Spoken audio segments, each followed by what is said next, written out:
America के बाद अब दुनिया के एक और देश ने भारत पर टैरिफ लगाने का फैसला किया है और ये देश है अमेरिका का पड़ोसी मैक्सिको। मैक्सिको ने ऐलान किया कि वो भारत, चीन और अन्य एशियाई देशों से आने वाली कई वस्तुओं पर 1 जनवरी 2026 से 50% टैरिफ लगाएगा। इस फैसले के बाद अंतर्राष्ट्रीय व्यापार और भारत के निर्यात पर इसके असर को लेकर चर्चाएं तेज हो गई हैं। टैरिफ का मतलब होता है आयात होने वाले सामान पर लगाया जाने वाला अतिरिक्त टैक्स। जब कोई देश टैरिफ बढ़ाता है तो उस देश से बाहर आने वाले सामान या जाने वाले सामान महंगे हो जाते हैं। ऐसे में भारत से मैक्सिको जाने वाले कई उत्पादों की कीमत बढ़ सकती है, जिससे भारतीय निर्यातकों को नुकसान होने की आशंका है। मैक्सिको का ये कदम अमेरिका की ट्रेड पॉलिसी से मिलता जुलता माना जा रहा है और इसी बीच मैक्सिको की करेंसी को लेकर भी लोगों में जिज्ञासा बढ़ी है। मैक्सिको की मुद्रा को पेसो कहा जाता है। Vice.com की रिपोर्ट के मुताबिक एक मैक्सिकन पेसो की कीमत भारतीय रुपए के मुकाबले करीब 5 रुपए है, यानी मैक्सिकन पेसो भारतीय रुपए से ज्यादा मजबूत है। अगर कोई भारतीय मैक्सिको में 20,000 पेसो कमाता है तो भारतीय रुपए में उसकी कीमत करीब 1 लाख रुपए से भी ज्यादा हो जाती है। इस तुलना से साफ है कि पेसो की वैल्यू रुपए के मुकाबले ज्यादा है।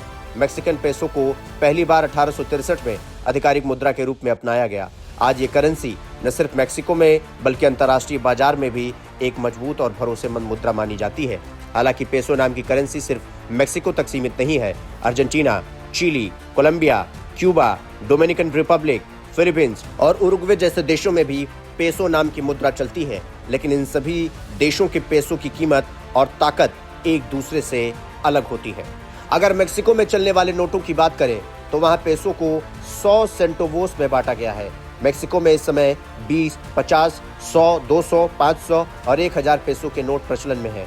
इन नोटों का मैक्सिको का केंद्रीय बैंक बैंको डी मैक्सिको यानी बैंक ऑफ मैक्सिको जारी करता है। ये बैंक देश की मौद्रिक नीति और मुद्रा की स्थिरता को बनाए रखने की जिम्मेदारी संभालता है। मैक्सिको की अर्थव्यवस्था को एक विकासशील मिश्रित अर्थव्यवस्था माना जाता है। वैश्विक स्तर पर मैक्सिको दुनिया की 13वीं सबसे बड़ी अर्थव्यवस्था है।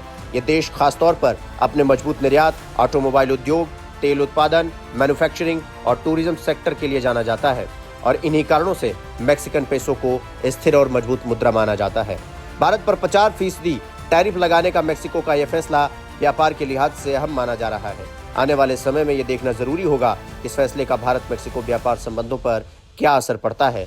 साथ ही मैक्सिकन पेसो की मजबूती और देश की मजबूत अर्थव्यवस्था ये साफ दिखाती है कि मैक्सिको वैश्विक आर्थिक मंच पर एक बड़ी भूमिका निभा रहा है।